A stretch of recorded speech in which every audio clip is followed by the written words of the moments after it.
One. And we're alive. Hello, Oh hello. my gosh. Hello, everybody. We're back again. It's happening. We're here. I hope you had another great Thanksgiving, another one for the books. I ate all the food. There's no Thanksgiving food left in my house. Our whole family was out, so like all the leftovers we took back with us were gone within a day. Mm-hmm. Yeah, and now I'm just prepping for the December food. That's the next goal. You're fasting. Yes, it's a 3-week fast. Wow. That's a very slow fast. Drink nothing but water, you know, and like hydrate. And like sawdust. That's the other thing I can eat. My God. So I'm gonna make a sawdust water milkshake. Oh. It's just eating wood pulp.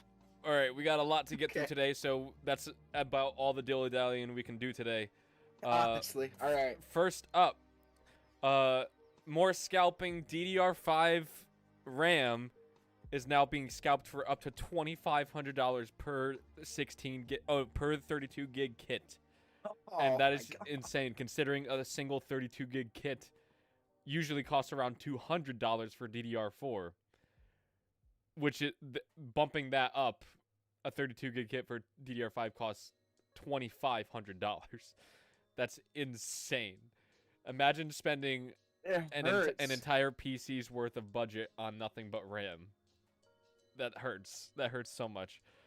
But more on brings a tear to me. More on scalping later, because we might have a possible solution coming into play. In other news, across the pond in Europe, crypto mining might be banned in Sweden soon. The Swedish, what is it? What do they call it? The Swedish Parliament there has introduced a bill to ban cryptocurrency mining, due to environmental impact and energy consumption. The first to do that was China. The first large country to do that was China. So. And it honestly set a very positive precedent. I think it should be banned because it's... To be fair to China, they have one of the world's largest population, if not the world's largest population. I think the only one behind them is India, yeah. But yeah, like they just have so many more people, and like a lot more people are mining because of that. But I think that cryptocurrency mining is really bad for the environment, and I think the whole, Ethereum 2.0 thing, proof of stake rather than proof of mining. You can read more about that if you want, but basically, that's about like you're gonna earn money because you own it, and Ethereum 2.0 you won't be able to mine it, You'll only be able to trade it as you would a currency. You're not going to be able to, like, just create more currency, because then that generates fluctuating prices. Yeah. But I'm excited about that.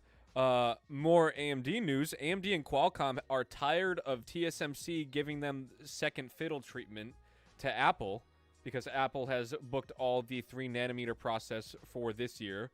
It looks like they're ditching TSMC for their 3nm process, and they're going to use Samsung's fabrication centers, which is interesting. It seems like we got a little bit of a drama, a little bit of trouble in not paradise for AMD and Qualcomm and TSMC. Seems like a tech love triangle that is falling out currently. Also, we seem to have a leaked release date for the Apple VR headset. Nice. I say release date, it's more of a release window. Reports are coming out that the Apple AR/VR headset will be releasing sometime in Q4 of next year, so Q4 2022, anytime between October and December, which coincides with their usual fall releases. Usually, that's inside the window where they release their new iPhones, their new Apple Watches, their new MacBooks, and so on and so on. But yeah. I'm excited to at least see it. I don't think I'm gonna buy one at all. Scratch that. I know I'm not gonna buy one, because like at a leaked price of $3,000 at least, it's not a VR headset that's worth buying, in my opinion. Also, the Australian Parliament has proposed a bill that would force social media platforms to unmask internet trolls when committing actions such as cyberbullying or stalking.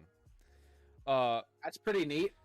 This is interesting, but I'm worried about the precedent this could set, because it creates a standard, or it creates the question of like, okay, what constitutes a troll? Is it just someone who like is sarcastic on the internet, or is it someone who is just shitposting trolling? Because that's a very heavy percentage of meme culture online. And with the amount of people in Parliament, or just in world government in general, who aren't familiar with technology and internet culture, I see a lot of people confusing jokes or like harmless fun on the internet for legitimate hate. So I'm concerned about that. I think they need to do more research there. And I don't think that a program like that would have any sort of perfect rollout. But we'll see. We'll see what happens there. Also, 3090 Ti has reportedly been leaked, and it is on the horizon. It is looking like we are going to get a release sometime in Q1/Q2 of next year. And that should be just in time for AMD to fire back with the RX 7000 series and their new budget SKUs for their RX 6000 series. So I am interested to see what happens on the graphics card market of next year, as well as Intel with their Arc GPUs, their Alchemist GPUs. I'm interested what happens there. The other news this week: Twitter CEO Jack Dorsey has stepped down from his position as CEO, and the Twitter CTO will be taking his place. So that's an interesting leadership change. I'm not sure why the leadership change happened. I think it is just a simple career restructuring or a board of directors recommendation or something like that. But the CEO is just like, I'm tired. Aren't we all? Also, this is something I didn't think I would say. Robots can make kitties now. Xenobots, otherwise known as living robots, organisms created from frog cells, have become the world's first fully living robots that can organically degrade or decompose over time, and they can reproduce more organisms of their own on their own, which is interesting. I'm not quite sure how this makes them a robot, considering robots aren't organic. So I think this is almost like more of cyborg rather than robot. Yeah, I'm not sure like this is a living full robot situation, because robots are like, they're like inorganic. They like can't reproduce. So I'm just wondering where that comes into play.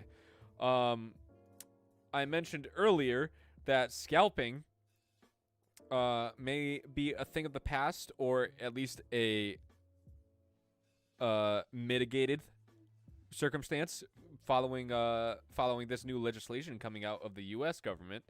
A group of Democrat lawmakers have introduced a bill aimed at stopping scalpers and the bots they use from hoarding hot-ticket items such as PS5s, Xbox Series X's, and Nintendo Switches, as well as next-gen graphics cards. The bill is reportedly dubbed the Stopping Grinch Bots Act, which is supposedly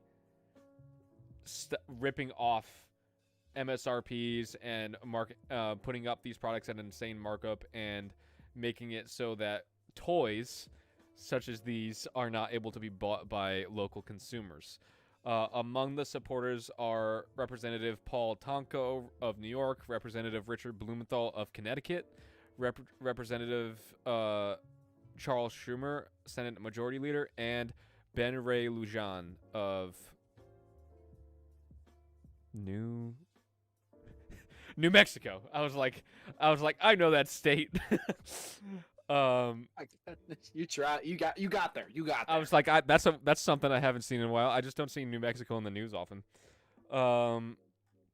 So I'm uncertain if this is going to make any sort of um, significant impact on the scalping situation in the U.S. in particular, mostly because they've tried to introduce this bill before back in 2019 when we first saw the supply chain becoming constrained, and it didn't go well last time. They sort of forgot about it.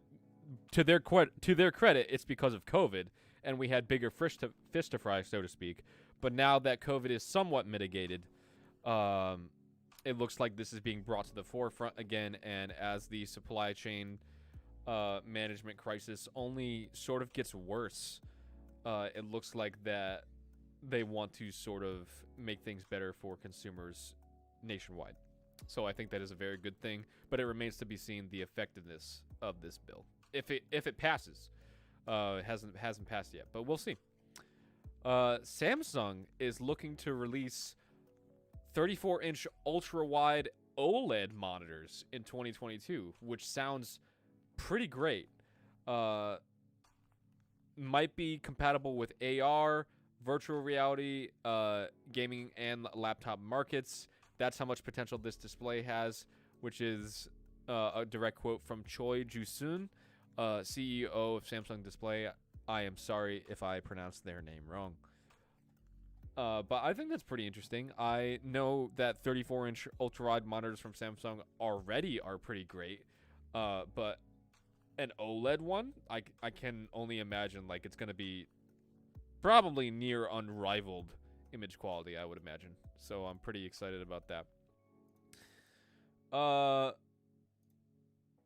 Due to NVIDIA's recent attempt to acquire ARM, which is a brand or a type of processor, the U.S. government, more specifically the Federal Trade Commission, has filed a lawsuit against NVIDIA to prevent it. Supposedly, they're alleging that this would prevent competition, and this is violating antitrust laws as the deal stands. In other words, NVIDIA would, in effect, be creating somewhat of a monopoly, since they would have a large portion of the ARM processor, or they would own ARM, which is, think of it not as a brand of CPUs, think of it as a type of CPU, which means that all ARM technologies would be forced to be conducted through an NVIDIA transaction, which is where the antitrust laws come into play. So the Federal Trade Commission is going to follow through on this lawsuit, and NVIDIA said, quote, "We will continue to work to demonstrate that this transaction will benefit the industry and promote competition." And they also said it will vigorously contest the FTC's lawsuit. So it looks like they're gunning for gold. They really want to acquire ARM, which I don't know. I don't really necessarily feel any one way or the other. Like, I don't feel like this would not promote competition, but I also feel like this doesn't seem like a villain origin story. No, but it does seem like it does seem like a sort of like them trying to swallow more than they should. Because ARM is a large technology. Like, we've been on x86 since what, the late 70s, I think. ARM has been around, I believe, since the early 90s, with the lion's share of today's computational technology, at least consumer-wide, being x86. More stuff is transitioning to ARM, and everybody thinks that because of the new MacBooks, ARM is the future, and that's not true. The future is RISC-V, but that's another topic. That's a topic for a different day. But that's a topic for a different day. I know that I just said a bunch of words to you, and they don't really mean much to you. But so I appreciate you being along for the ride. I am trying. I appreciate you being along for the ride. I should have a notebook. You should have. It's like, okay, he's said this before. I know what this is. Also, TSMC is expecting to manufacture 3nm in large capacities or massive volume in 2022, likely in the fourth quarter. They have been transitioning to 5 nanometer for a while now, and I believe they're currently in large volume production of 5 nanometer nodes. Last year, they were still focusing on 7 nanometer nodes. They've been transitioning to 5 nanometer for a while, and it looks like towards the end of next year, they will be starting large volume 3 nanometer processes, which I think is cool. The larger the die strength, the more powerful things get, or the smaller the die, the more powerful things get, because the more transistors they can pack onto the boy. Onto the boy. Onto the boy. Here comes the boy. Also, you remember those budget AMD GPUs I was talking about? Well, it seems like the RX 6500 XT with full Navi 21 RDNA 2 GPU capabilities, and as well as the RX 6500 XT will be launching in January, with the RX 6400 with Navi 24 Lite is rumored for a March launch. So it seems like we're going to have more GPU launches, especially in Q1 of next year. So more GPUs, bring them on. We need everything we can get to get gamers the cards that they need to play the games that they want. I honestly am following the Intel GPU situation very closely, because it might be worth upgrading for you, depending on what the performance is for that.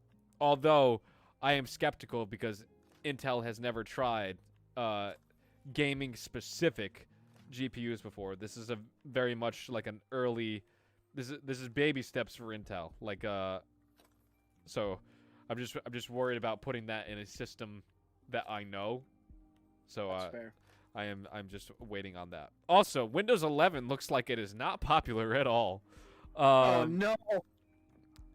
It looks like Windows 11 has been surveyed across a number of PCs. Reportedly, the market research has been conducted by Landsweeper Reports that of 10 million eligible upgradable PCs from Windows 10 to Windows 11, less than 0.21% have upgraded to Windows 11. Less than 1/4 of 1% have upgraded to Windows 11. That's less than. Hold on, I got the math. That's less than 25,000 out of 10 million. That's 21,000. That's about 21,000 computers. That's 21,000. Yeah. That's oh my gosh. It is not popular. People have been citing a number of bugs and glitches at launch, stating that things like, what was it? People have been unable to.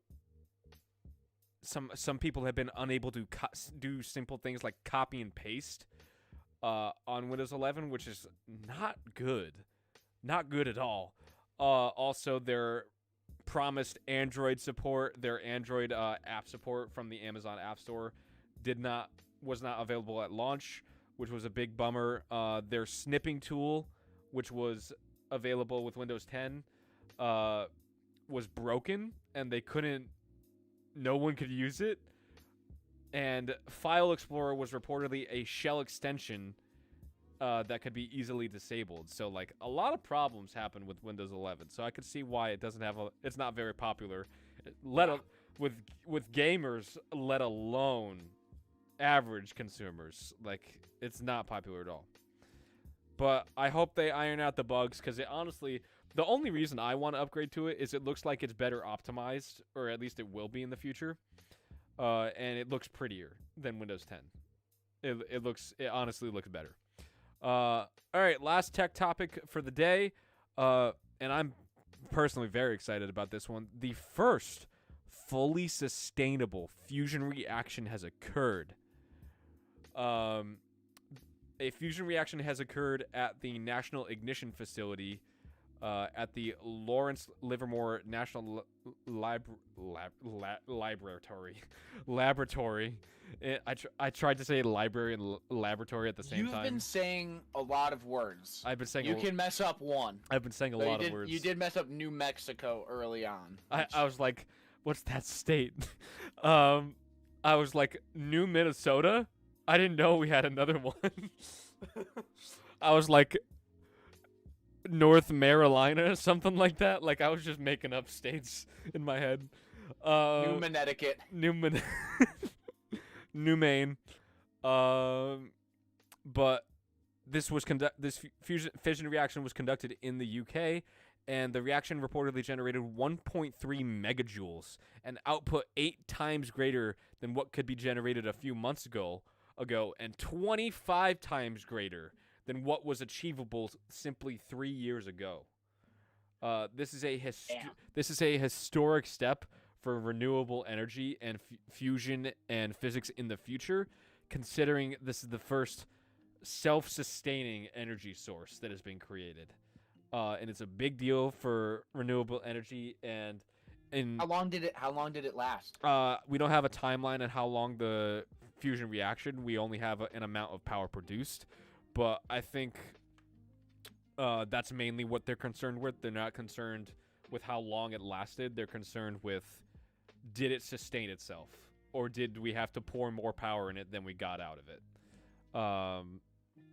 So I think this is a big step for fusion, physics, nuclear, or not nuclear energy, for fusion, and for, honestly, climate in general. I think that's a big deal. All right, moving on to gaming. You take the first one because I just did a whole slew of tech topics. All right. So Black Friday, day after Thanksgiving, reports are out, and it looks like the Xbox Series S was the best selling console on Black Friday.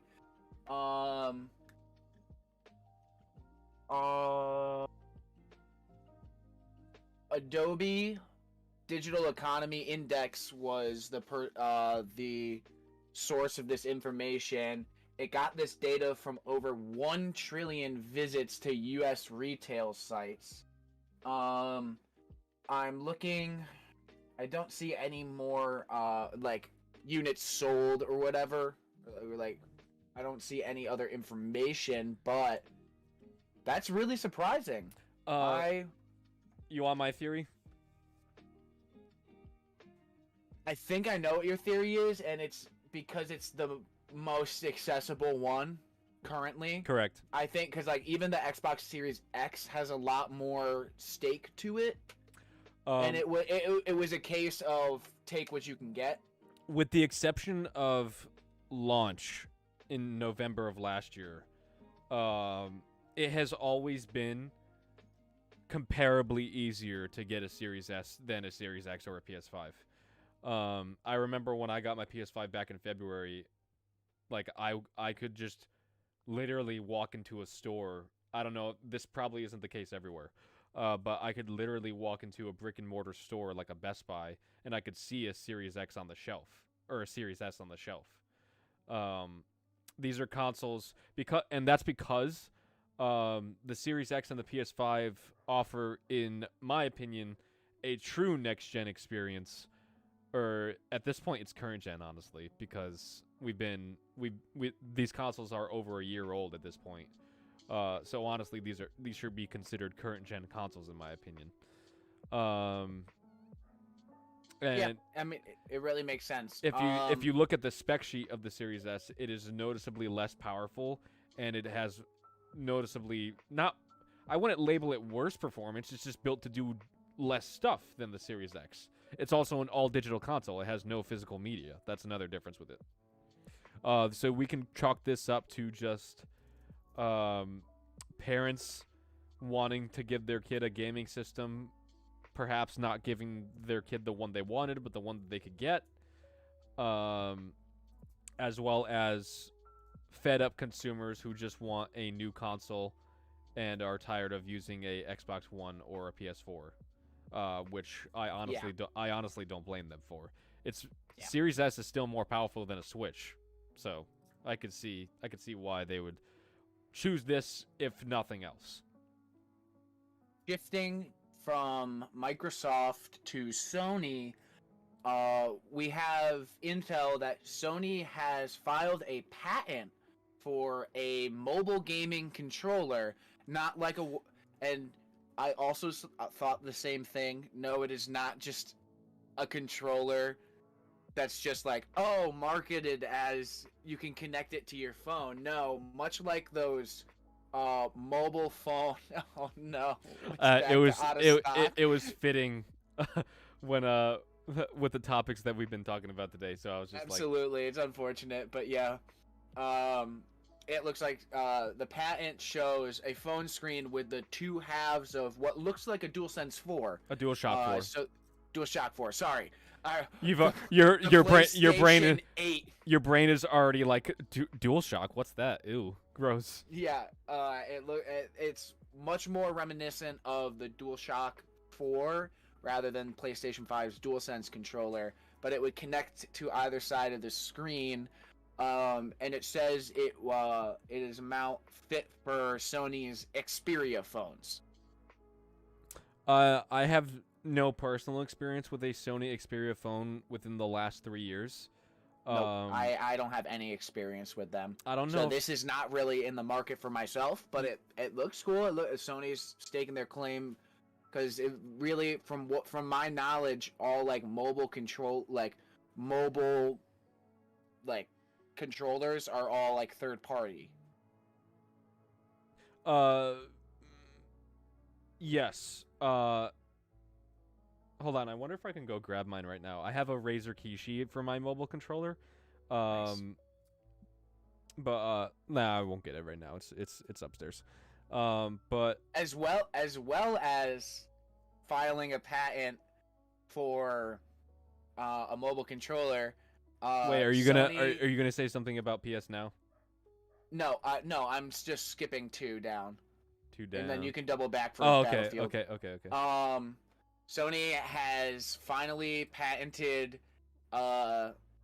custom PlayStation 5 plates because they're finally taking action. In this sense against what was the company that had those stick plates? It was Dbrand.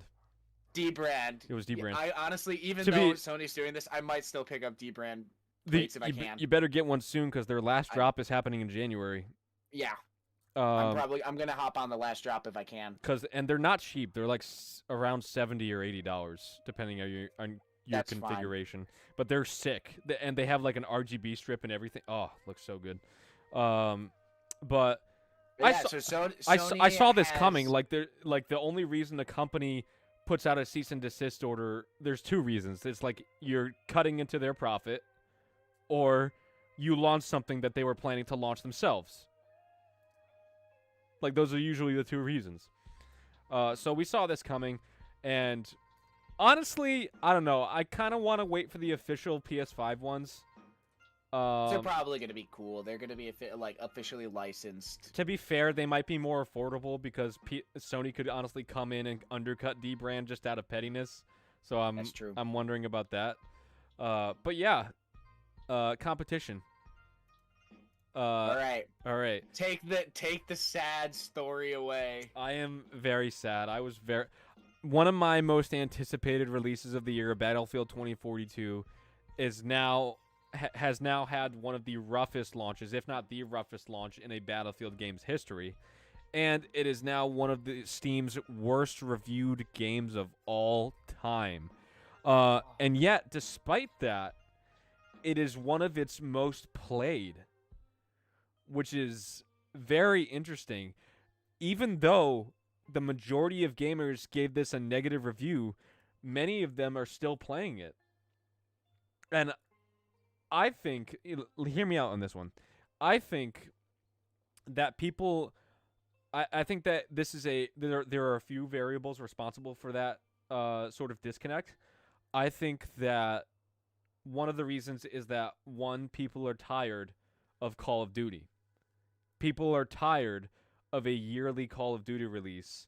And I think, when did Battlefield 5 release? I think it was either 2017 or 2018. But I don't follow Call of Duty even like a crumb. No, I was talking about Battlefield. Oh. I don't follow first-person shooters past Apex. I follow Battlefield more than I follow Call of Duty, because it comes across less often, so it sticks out more to me. I think Battlefield 5, which was the last entry before 2042, came out in either 2017 or 2018. And I think that unlike Call of Duty, franchise fatigue has not set in with the Battlefield franchise yet. It may have now. Maybe gamers are realizing, you know what, this needed more time in the oven, which it definitely did. And maybe they're realizing, you know what, I'm gonna lay off Battlefield. I'm gonna stop playing Battlefield. Like, this will be the last one I play for a while. If they release a new one within the next few years, so maybe. But also, they promised a lot with the new 2042 entry, and it's not that they were it's not that they were dishonest in their aims, but they were sort of misleading. Pushing a beta build that was a few months old at the time, making the public believe that this would have been in a better state at launch than it was during the beta, which honestly, if you asked me, the beta was in my experience was in better shape than the launch version. So I don't know how the hell that happened.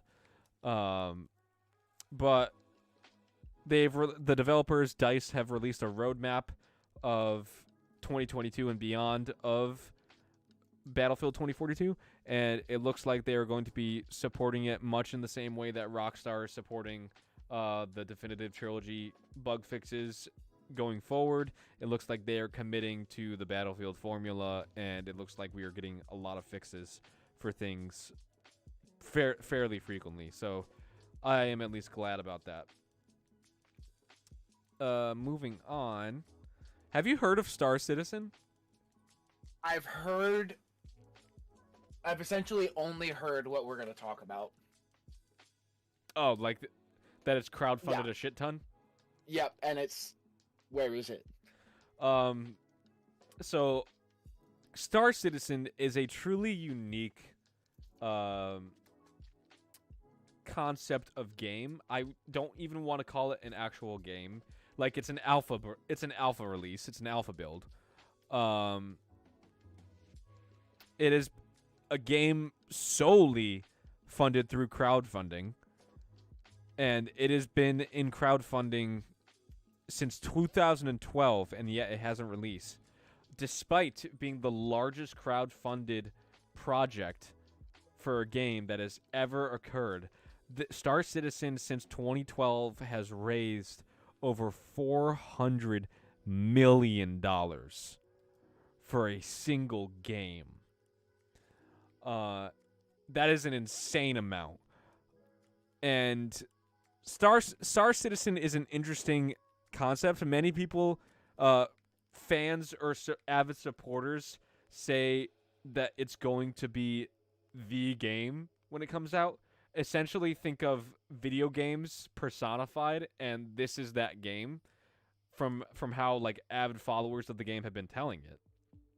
And I saw a deep dive of things into the game, and many people labeled that because of the long crowdfunding period and never releasing further updates. Many people have labeled this a Ponzi scheme that fans just keep pouring money into and keep getting nothing back out of it. Because despite being in production for almost 10 years at this point, it still hasn't released. So, I don't know. I could talk about Star Citizen for a while, but I think that everyone honestly should look into this game more on their own. The game is called Star Citizen. Again, I think it's honestly worth a look, a little bit of research on your own time, because it's a truly fascinating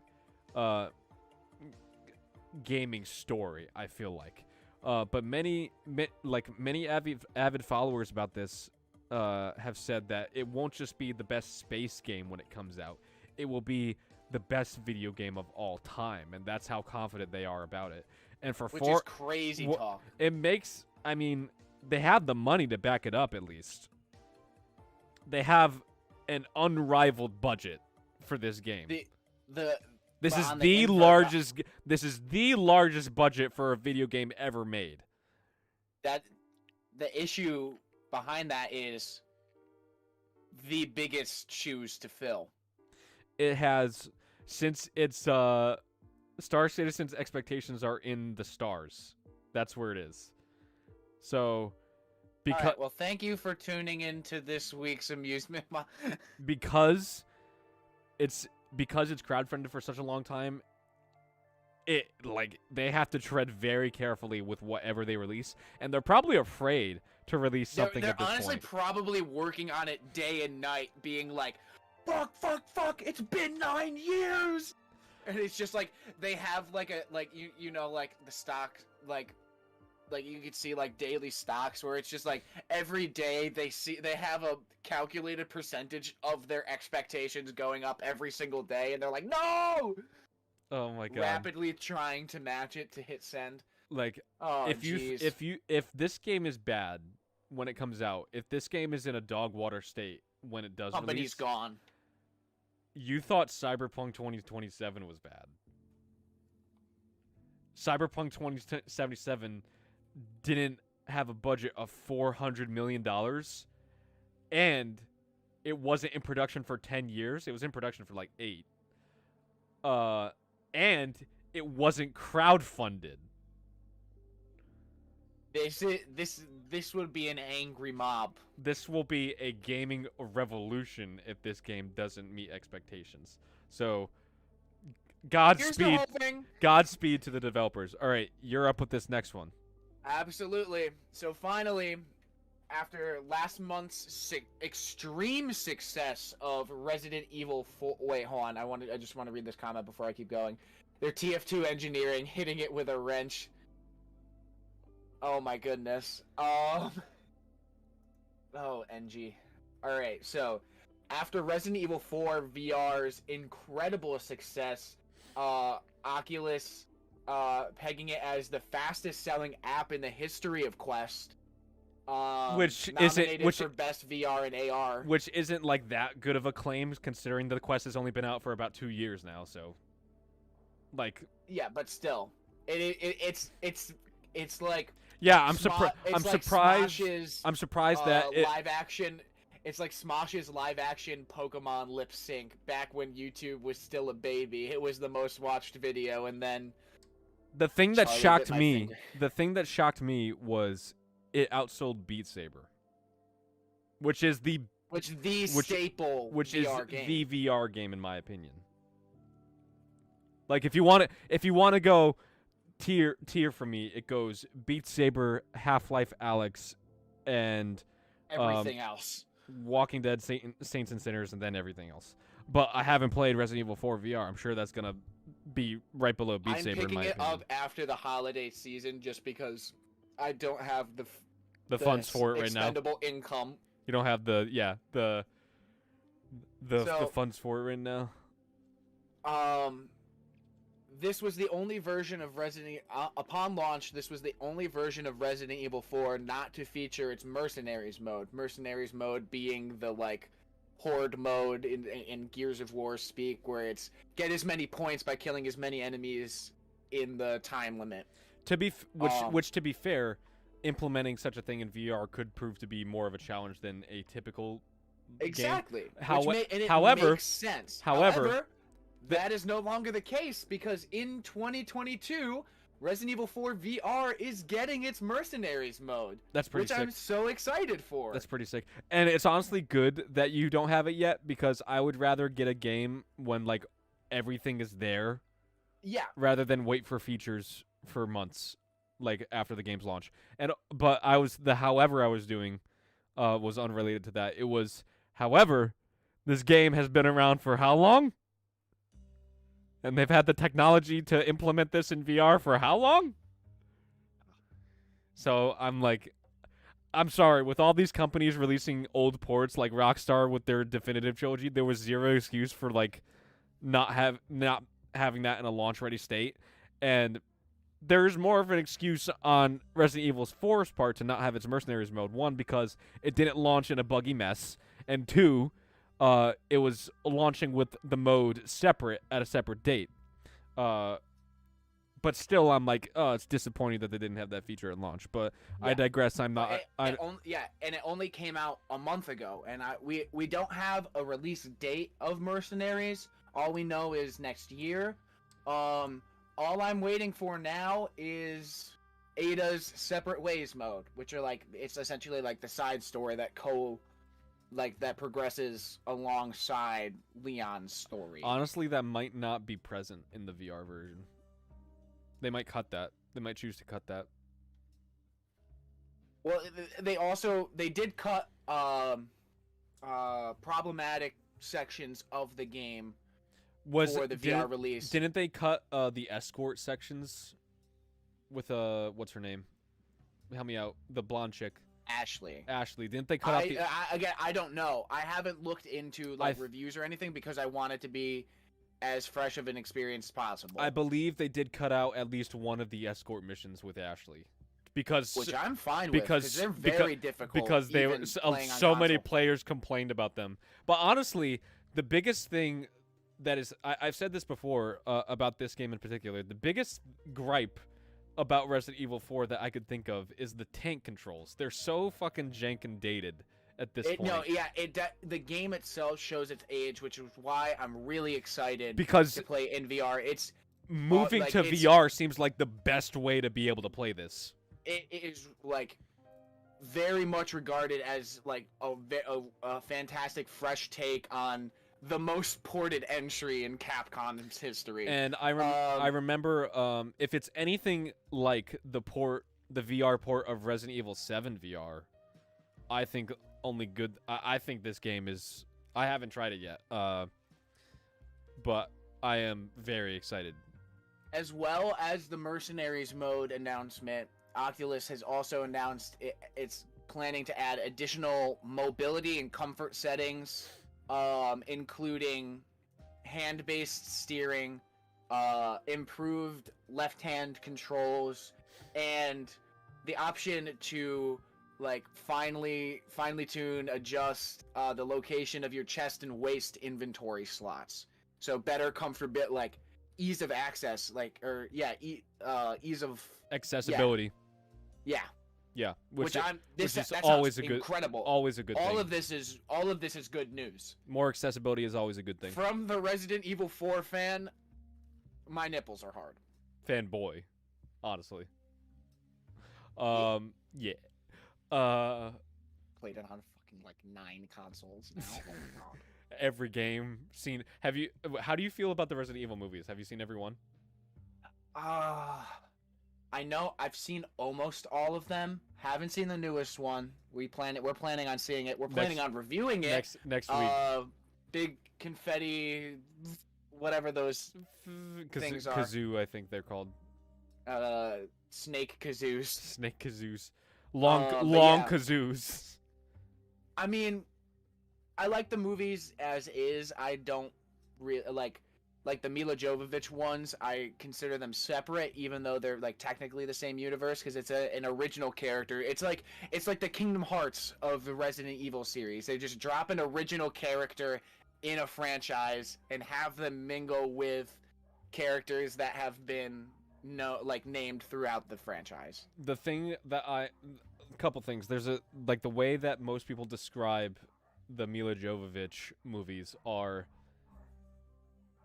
they should not be regarded as Resident Evil canon in the slightest. They should be viewed as action movie flicks, and that's it. Just boilerplate action movies. Yeah. I'm a fan of it's Resident Evil Degeneration. Haven't seen that one. Which is a CGI movie with Leon and Claire in an airport. I thought it was fantastic. Have not seen that one. Also, other thing. People have said that this is better than the Mila Jovovich movies, the one that we're going to see. However, that doesn't mean it's good. That's all I'm going to say about that. That's essentially what I've heard as well. I'm going in with my,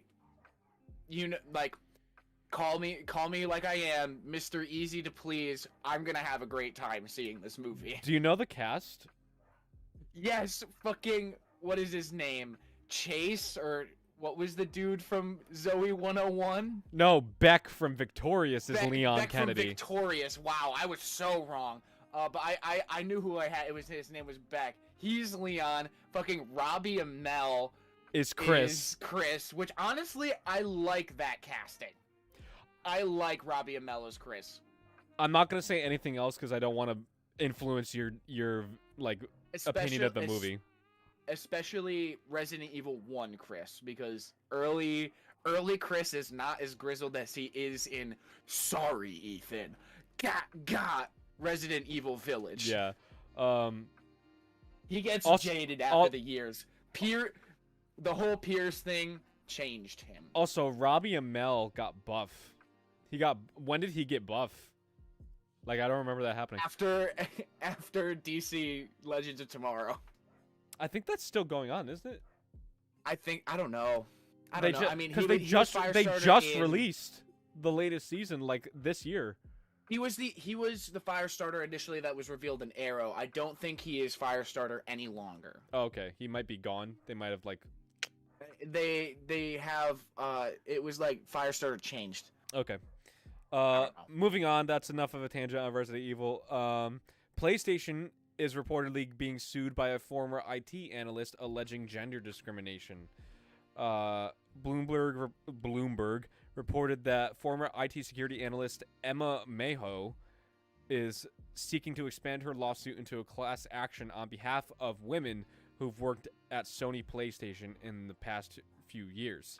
The lawsuit alleges that Sony, quote, tolerates and cultivates a work environment that discriminates against female employees, including female employees and those who identify as female, which is never good.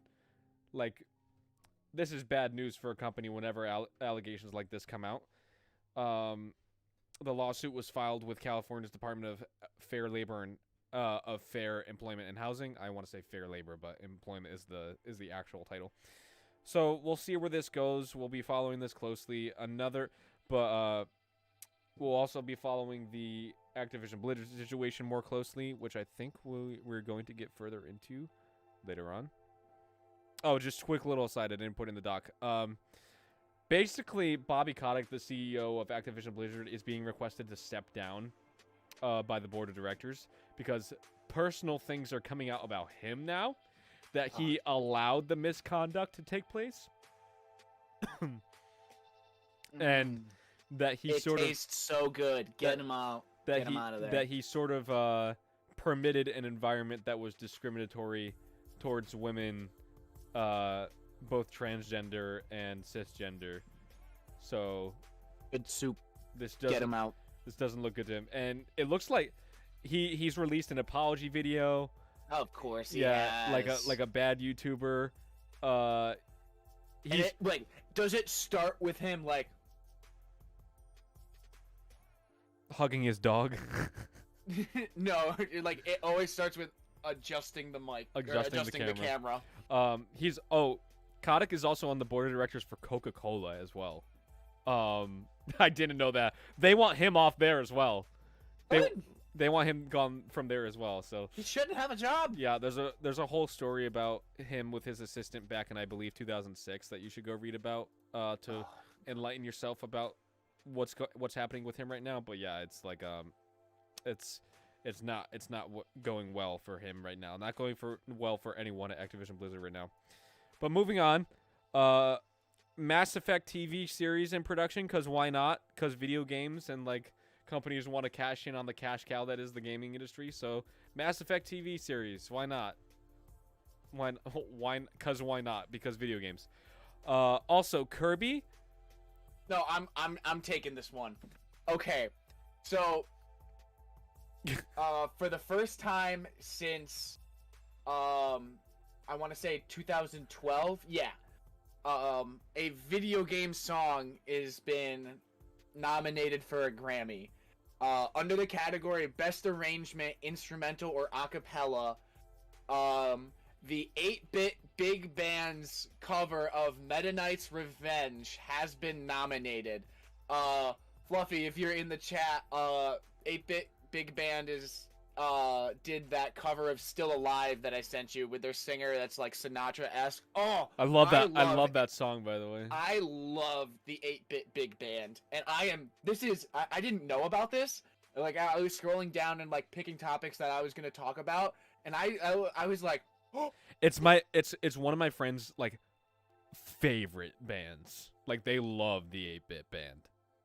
oh my gosh. So I have huge hopes for them. The last time a video game nomination for the Grammys was 2012 with Austin Wintory's Journey soundtrack. And it was nominated for Best Score Soundtrack for Visual Media. The award ended. I like the article felt the need to mention who it actually went to. It went to the girl with the dragon tattoo, and I'm like, man, why'd you have to say that? Why'd you have to say that? That's something we could have gone the rest of our day, the rest of our lives without knowing. But yeah, so a Kirby song Meta Knight's Revenge has been nominated for a Grammy. Thank you, 8-Bit Big Band.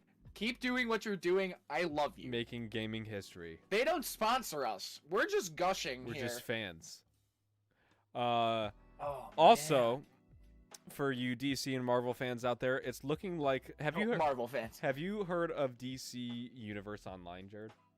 That old game, yes. I played a trial. The DC MMO. I was super into it for 2 years.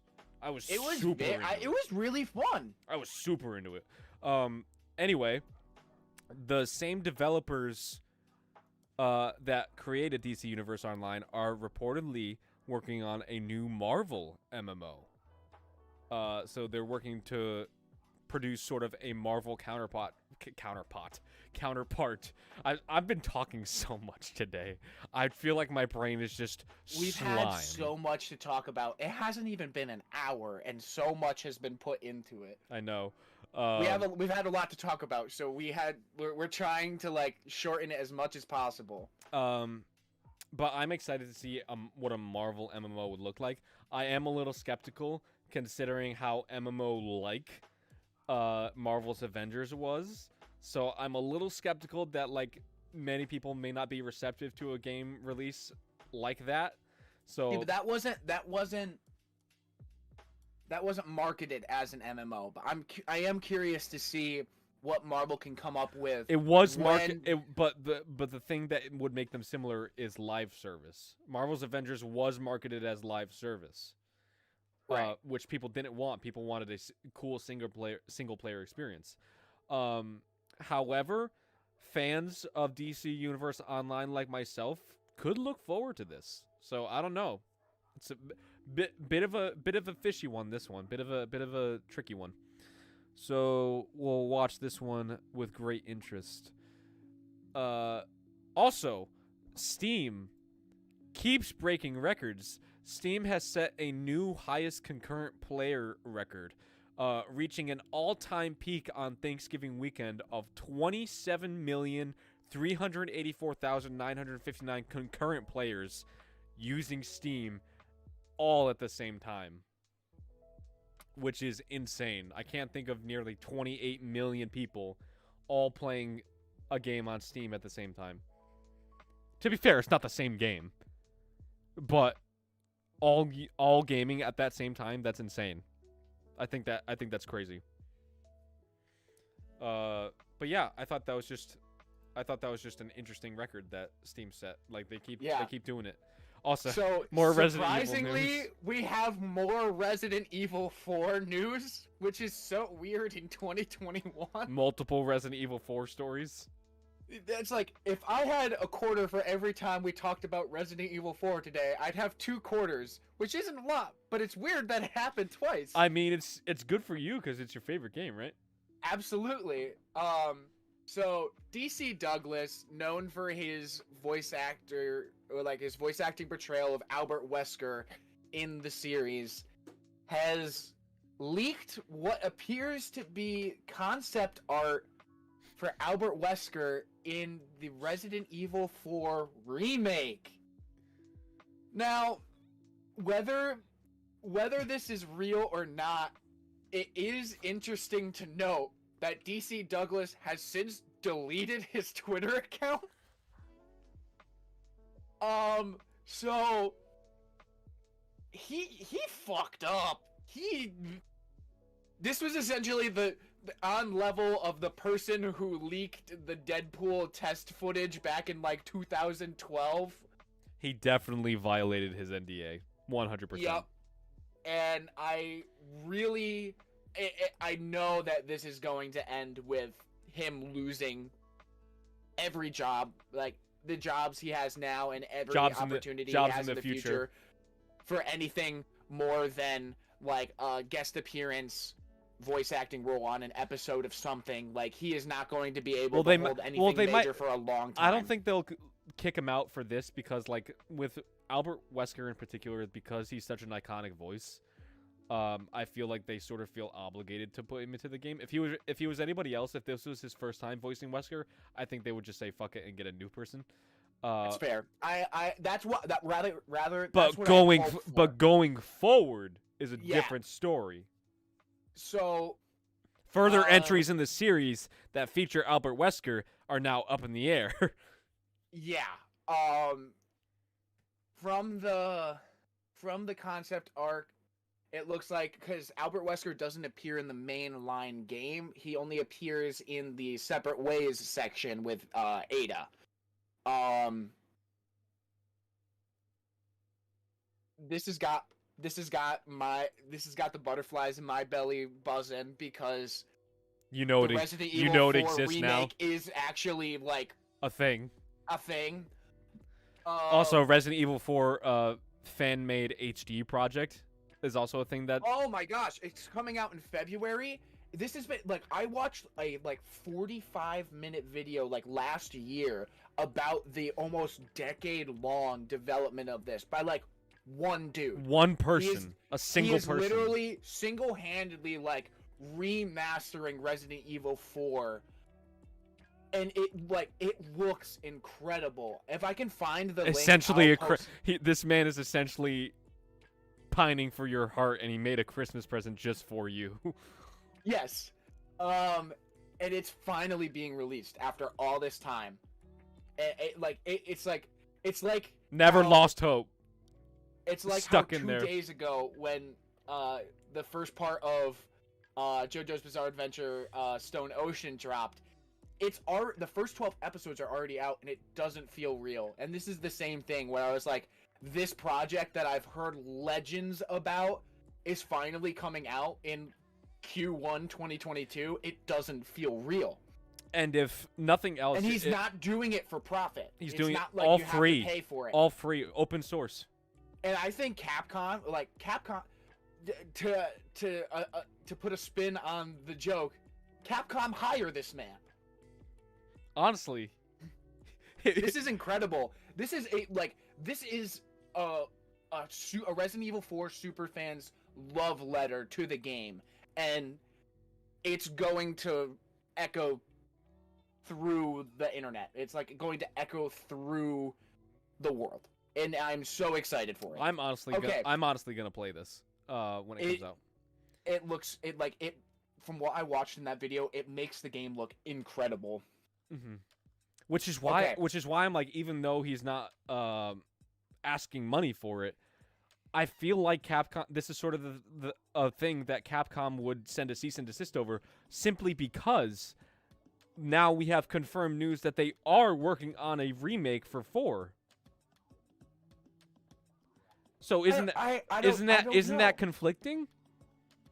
Remake rather than remaster. Like, they're going to right, but like couldn't people simply choose to get this dude's HD remaster if they choose not to go for the remake?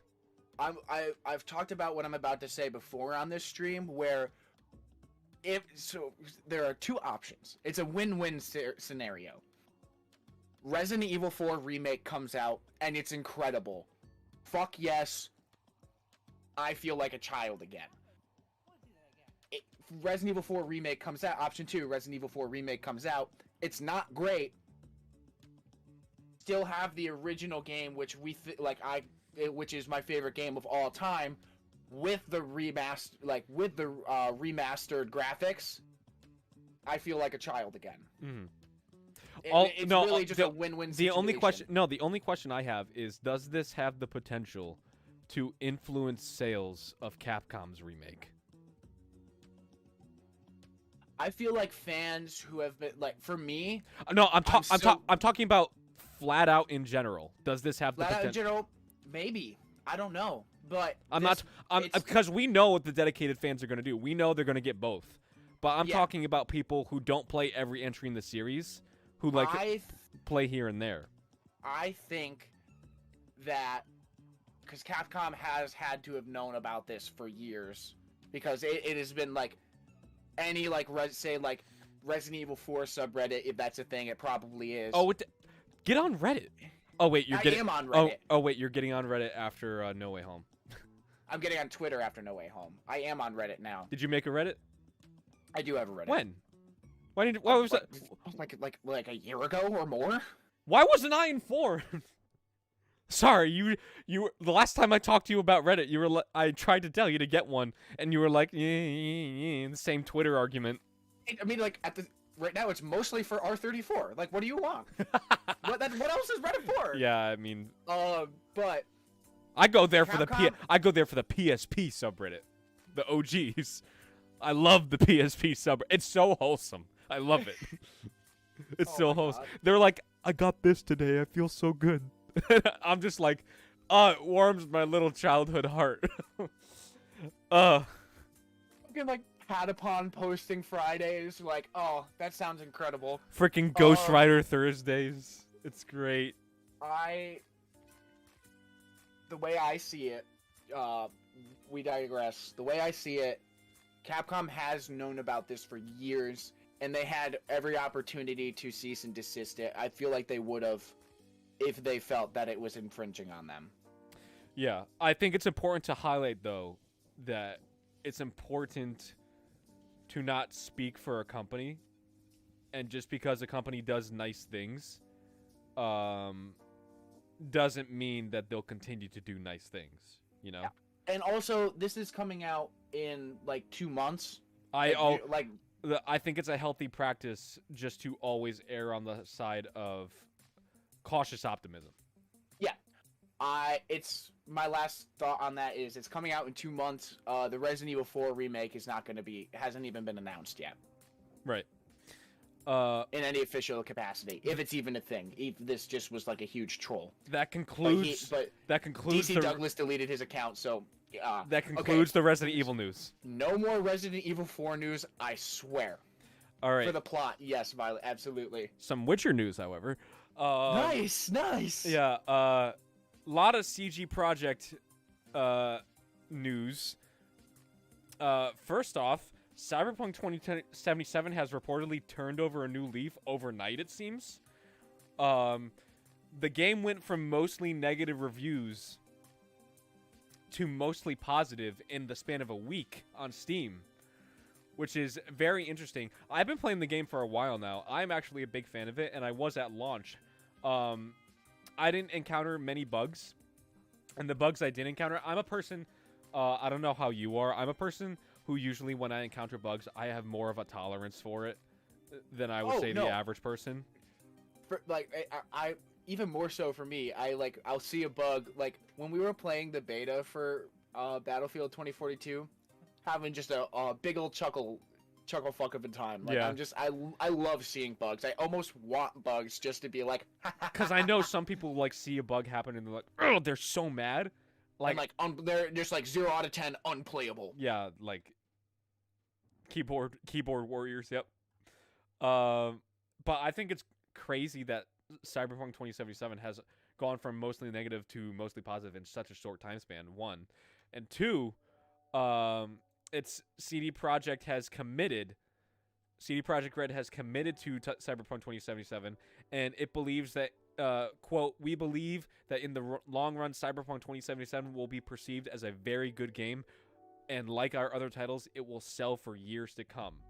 That is a direct quote from. I like the cut of their jib. That is a direct quote from Adam Kaczynski, president of CD Projekt Red, and hell yeah. kudos to him, because, like, I don't know. Yeah, you don't know what a troubled state The Witcher 3 launched in. The Witcher 3 was not always this, like, holier-than-thou game that we all loved. It wasn't always game of the decade. In 2015, it actually had a lot of problems when it came out. it actually had a lot of stuff wrong with it, and people gave it a lot of backlash. Not to the extent of 2077 because it didn't have sky high expectations like Cyberpunk. And a long half-life in the oven. Yeah, but still, it had a lot of things wrong with it. But over time, CD Projekt has proven themselves to really support games over many, many, many years. They're still adding new content to The Witcher 3 to this day. The game is almost 7 years old, which is pretty great on their part. They're even working on PS5 and Xbox Series X versions of The Witcher 3 to go along with Cyberpunk 2077. Like they're still so focused on it. And from that knowledge, the fact that the president stated we are not giving up on it. I have nothing but high hopes.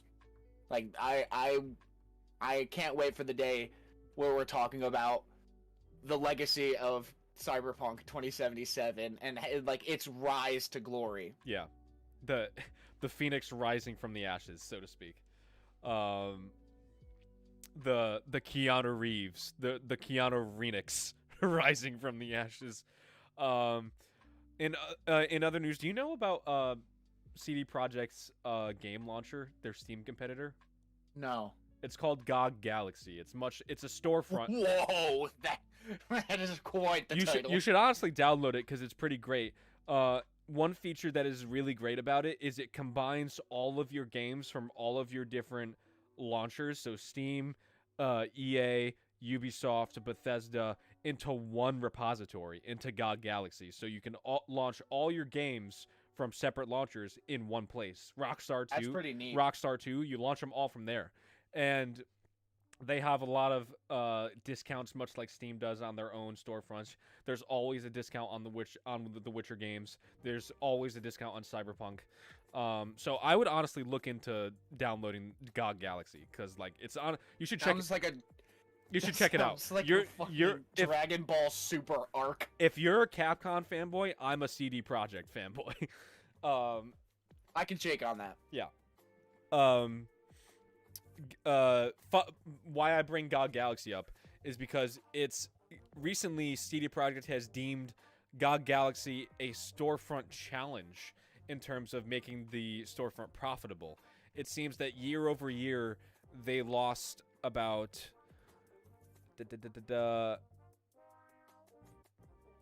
they lost about 1.7 million in profit.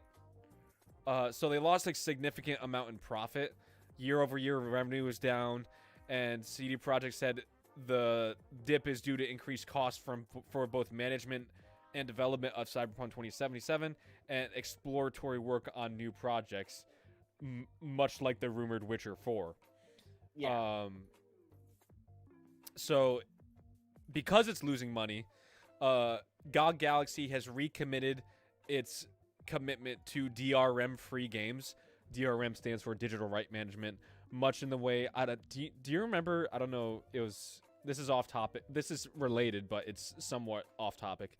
Do you remember when the Xbox 360 launched, and Xbox was like, we have DRM, so like we're trying to kill used games, so if you buy a used game, it won't launch on your Xbox 360. Xbox One.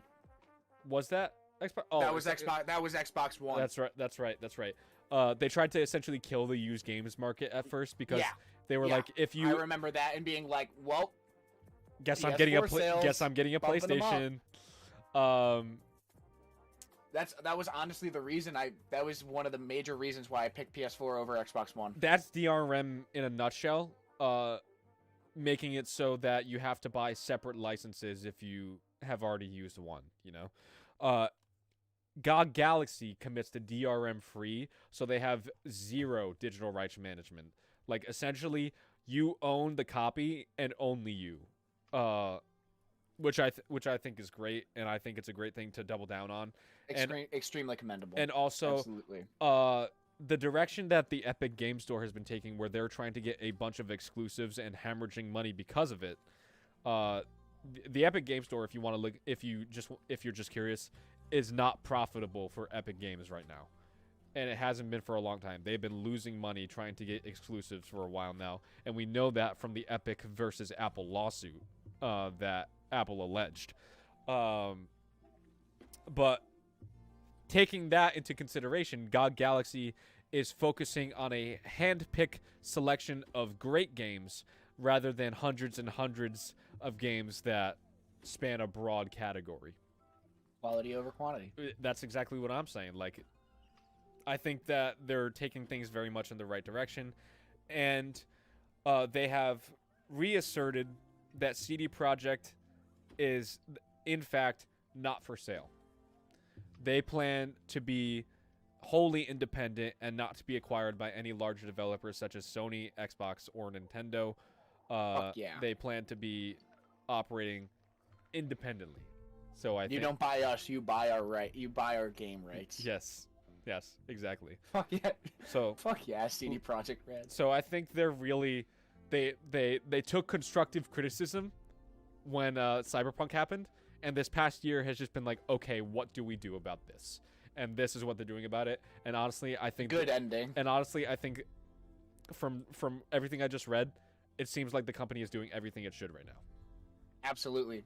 That's great. I love hearing news stories about this rather than this week's scalping news. Yeah, right. Or Activision Blizzard news, anything like that. Oh god, that was like 2 months. Some things I don't like to hear though are this is sad. Titanfall being removed from all future storefronts and purchases.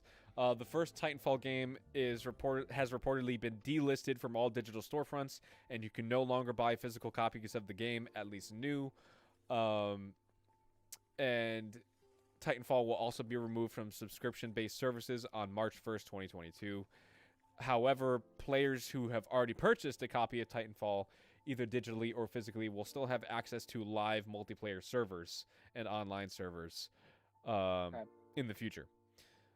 I'm not sure why that Respawn chose to do this. If I had to, Titanfall launched in 2014. If I had to guess, just because it's getting more and more expensive for them to keep supporting future purchases of this game, like it's not profitable to make these games anymore, or it's not profitable to keep supporting it to that extent. Like they could just like do routine bug fixes and like keep the servers live, and like the fans would probably be happy, because honestly that's all they really need. And if you like Titanfall that much, get a used Xbox One and buy a pre-owned copy of Titanfall. But honestly, Titanfall 2 is the best one, in my opinion, at least. And you can still buy new copies of that. And there's always Apex Legends, right?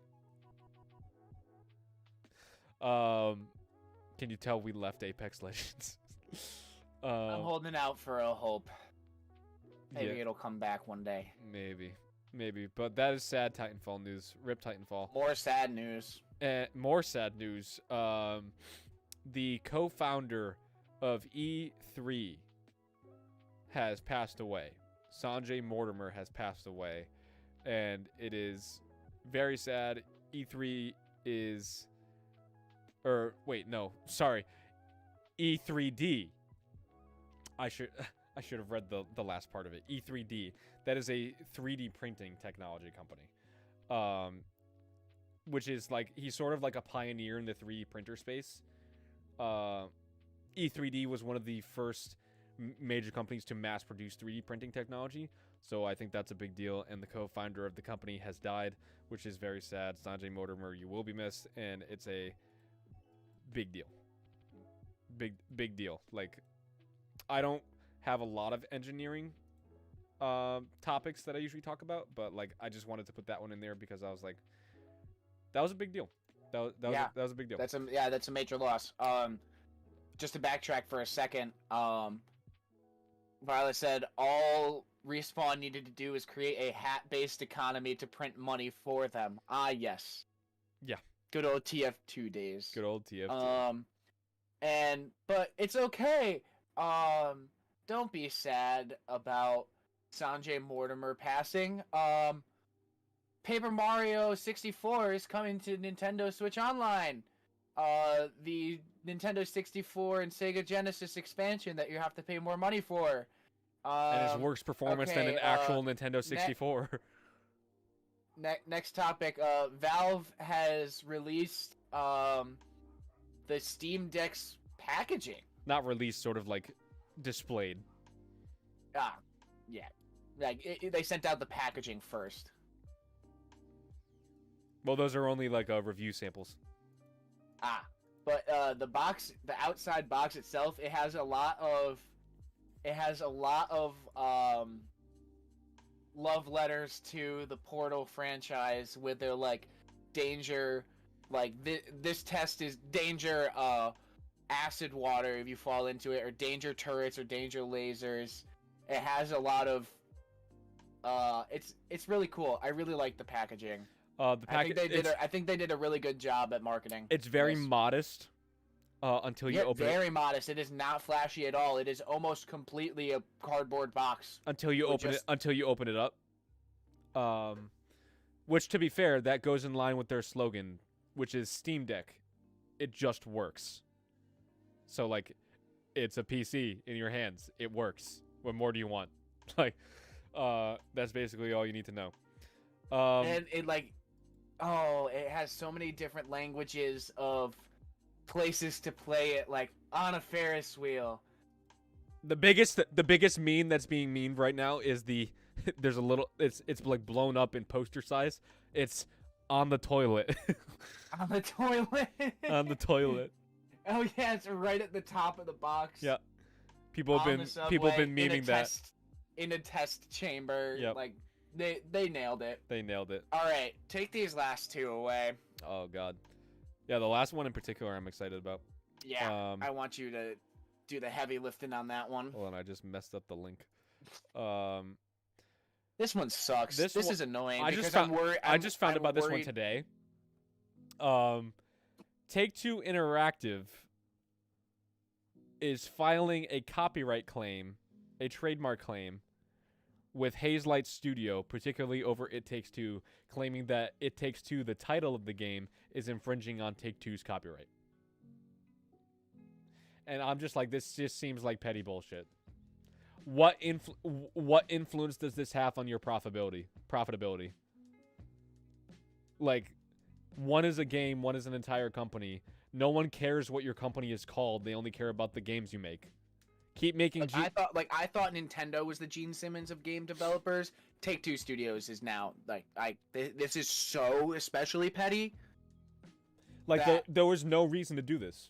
There was no reason to do this. It wouldn't have affected their sales at all. If you ask no one even thought of that. If you ask the average gamer, who makes Grand Theft Auto, they couldn't tell you. They'd say they'd probably be like Rockstar. They'd be like Rockstar, and that's false. Rockstar is the publisher. They do not make the games, they put them out. They advertise them. The actual developer is Take-Two Interactive.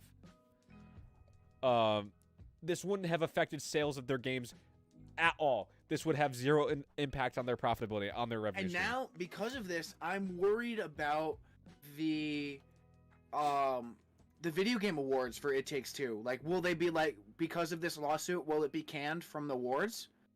It's all up in the air right now. It is all up in the air. But I did a double take yesterday, and today got a cease and desist from Take-Two this morning. Oh my gosh, it makes my blood boil. I hate it. It's just such I haven't seen such a petty use of copyright in a while. And I guess there's an argument to be made, but they're going to have a hard time claiming that this is going to impact their sales in any meaningful way. If they win this, I'll be extremely disappointed. Right, talk about our big Sony topic. Ending on some good news. I like this.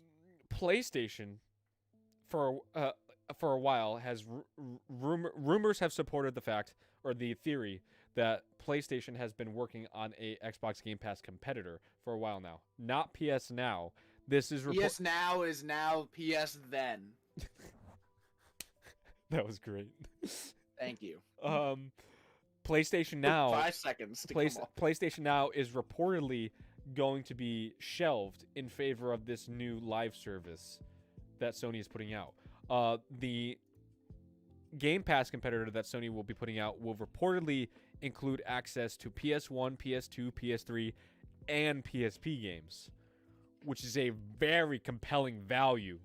If they price this right, this could be like a true like True Game Pass competitor. I'm coming to mind is Godzilla versus King Kong. I don't know why. Honestly, that's a great comparison. I don't know. I wanted to say David and Goliath, but like that like implies that one is like so much better than the other. But like this could be like Godzilla versus Kong, and like competition is so great, guys. Competition is ludicrously amazing for gamers and consumers in general. Like I am so excited of what the like next year, like PSVR 2, Steam Deck, like new graphics card launches, and PlayStation Game Pass competitor. Give me all of it. I want all of it. Oh my god. All right, you talk. Please don't unsubscribe for my PlayStation Now pun. Please don't. Unsub. All right. That was our last gaming topic of the day. Time for my last rant, because I've noticed like there's a trend where it's like you do a bunch of the topics and then like we get to one that I'm incredibly and spend 20 minutes on excited about, and I rant.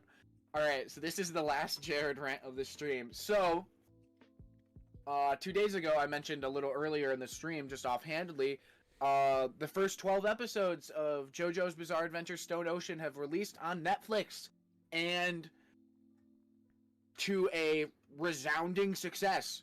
People are loving it. IGN rated it a 10 out of 10, which is good considering they usually rate everything from 7 to 9. It was just above the curve. Not actually true. I was talking to Maddie about this the other day. Recently a Nerf video game came out, like a first-person shooter Nerf game. It's called Nerf Legends. They gave it a 2 out of 10. This is from IGN. For anyone. They said that it's not even worth reading about in this review, let alone actually downloading. Oh my god! Like they said, don't read our review. It's not even worth your time to read about it. Oh my god! IGN! This game, they said, quote, the multiplayer doesn't work. Doesn't work. They didn't say, oh, it's got problems. It said, doesn't work. But continue.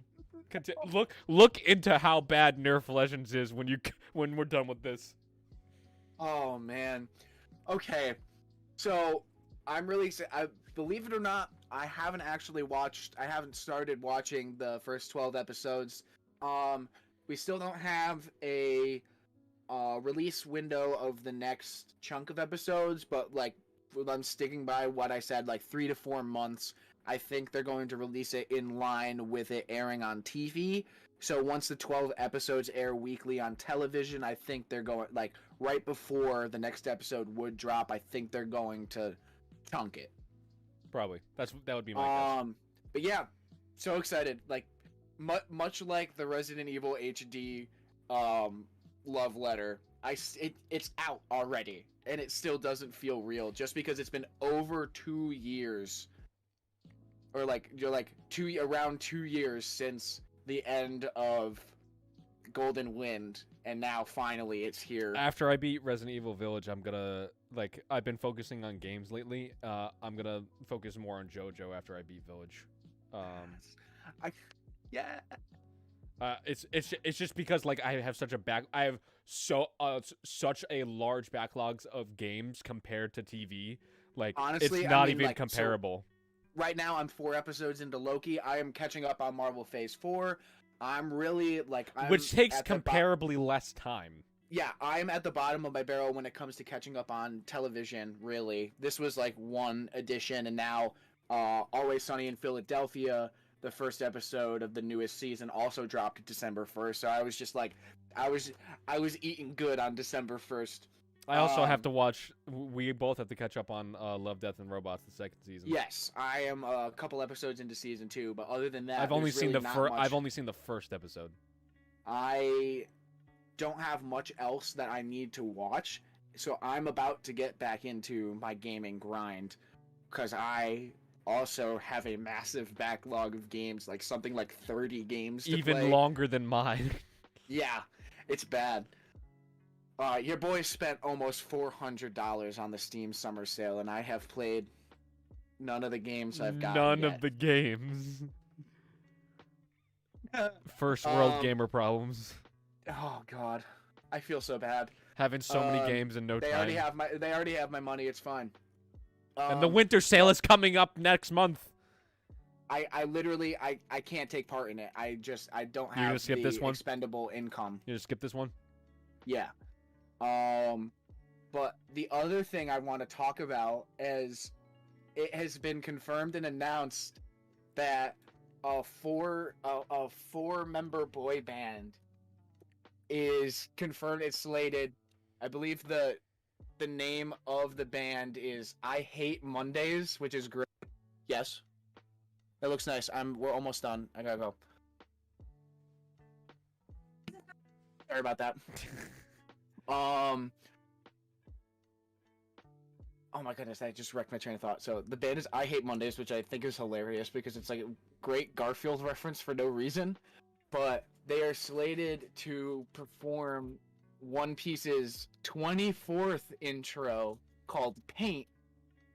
And it is releasing January 9th along with the show.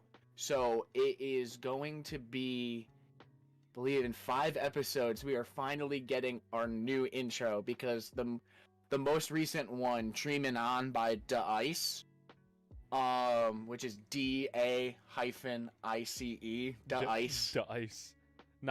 Not related to Da Baby. Da Ice, Let's Freeze. It's a really good intro. So I honestly, the past 2 intros, the 2 intros for Wano, the arc that One Piece is currently doing, have been fantastic. So I have pretty high expectations for this one, but Dreamin' On has been here a little bit too long. It's going on like 60, 70 episodes. Time for change. Which is rivaling, it's like in the top 3 or at this point top 2 longest tenured intros. And I've always been saying like there's going to be a 3rd intro to Wano, and I'm happy that it is finally announced. Like you were talking about tech topics, and I was just scrolling through Anime News Network. I was like, let's find something to talk about, and I saw this, and like you were talking about something like, to me personally, it wasn't like a super breaking news thing, so I like quote unquote boring. But there was one point like where all the tech topics I talk about. Yeah, but no, they're interesting. I think they are interesting. But you could at one point you could like go back and see me like you're talking, and then suddenly I'm just like you could see my reaction to the fact that like, oh my gosh, the new intro is coming. All right. But that was really it about anime. That was it. So we'll get you out of here. We've been talking long enough. We'll get you out of here with what to watch / play these past 2 weeks. So without further ado, I don't know if I mentioned them before. I'm sure I did, but just to be safe, Battlefield 2042 obviously is out. Pokemon Brilliant Diamond and Shining Pearl. That's like honestly the next new game that I'm looking to get. All of my friends who have it, they're saying it's incredible. After Christmas, I think.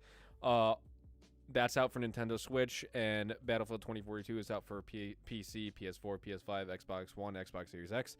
I'll play Dicey Dungeons first, I promise. RE Legend is out on PC, PS4, Nintendo Switch, Xbox One. Death's Door, which seems to be the indie release like of this holiday, is out on Nintendo Switch, PS4, and PS5. Beyond a Steel Sky, which is a great name for a game, is out on Nintendo Switch, PS4, PS5, Xbox One, and Xbox Series X. Clockwork Aquario is out on Nintendo Switch and PS4. Evil Genius 2 World Domination is out on PS4, PS5, Xbox One, and Xbox Series X. Dairoku Agents of Sekuratan is out on Nintendo Switch. Solar Ash, which is another interesting game, is out on PC, PS4, and PS5. Big Brain Academy, Brain versus Brain, is out on Nintendo Switch. Big Brain Academy is still a thing. It is. Chorus, which is a new space combat game, is out on PC, PS4, PS5, Xbox One, Xbox Series X, as well as Google Stadia. Danganronpa Decadence is out on Nintendo Switch. And Disney Magical World 2 Enchanted Edition is out on Nintendo Switch, which is a Disney Park Studios simulation game. And that's it for games that you guys should play for this week. All right, going into movies, we have Drive My Car, A Boy Called Christmas. I thought you were asking me to. No. Drive my car, please. Yeah, just like hold up my keys. Resident Evil: Welcome to Raccoon City. House of Gucci, which is actually one I also want to see. The review, actually, the heirs of the Gucci family have said that this portrays them in an inaccurate and hurtful light. So I think that's worth looking into. I don't know. Yeah, honestly, that is an important grain of salt, I don't know, so to speak. We have Disney's Encanto. We have Welcome to the Christmas Family Reunion and The Power of the Dog, and those were our November releases, catching up from last stream. And then we have Beauty on Netflix, One for the Road. We have Being Black in Porn. sounded like a documentary. Yeah. Wait, sorry, I blanked on. Did you say Resident Evil: Welcome to Raccoon City? I did. Okay. We have Zack Enfrentamiento Mortal. Around the Table. I'm sorry if I butchered that. I tried my best. You probably did a better job than I could have. We have Around the Table. We have Last Shootout. We have Flea with 2 E's, not EA.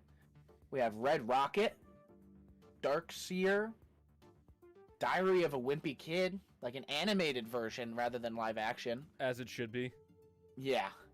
A Christmas Dance Reunion, and Sword Art Online, the movie, progressive Aria of a Starless Night. So we're getting more SAO content, which is a show I should watch. Fitting it is title. on my list. Fitting title. All right, that is all of the movies. All right, not much TV to watch for you guys. We got a new season of Money Heist out on Netflix. We got a new season of a show I didn't know existed, Jurassic World Camp Cretaceous, out on Netflix. We got a new season of Pen 15 on Hulu, and we have a new season of Alex Rider on IMDb TV. And that's all we got for you guys this week. Oh wait, no, those are movies. So sorry. Yeah. So that's all we got for you guys this week. We will see you not on Friday next week, because next week are the Game Awards, and we're going to be streaming on Thursday. Thursday night we are watching them live. We'll do a short pre-stream just to get you caught up on a little bit of news beforehand, and for the most part, we're going to be live streaming the Game Awards. I'm pretty excited about it. I have been waiting. Me too. I've been waiting all year for this. I am excited for the announcements, the performances. I am so excited for this. Please come hang with us. We'd love to have you here. Please come hang. It's honestly one of my favorite times of the year to be a gamer. It is such a great time. Game Awards and E3 are the two best times of the year. So we will not be streaming this show next Friday. We'll be doing a more concise version on Thursday night. And our main feature next week will be the Game Awards. So please come see us next week, approximately 7 p.m. Eastern Standard Time. Eastern Standard Time, because the Game Awards start at 8 and the pre-show approximately 7 p.m. We will discuss further when the exact time we start will be. So we will see you around 7 next week on Thursday. This has been this week's Amusement Mile. Amusement Mile. And Going Gaming. Peace.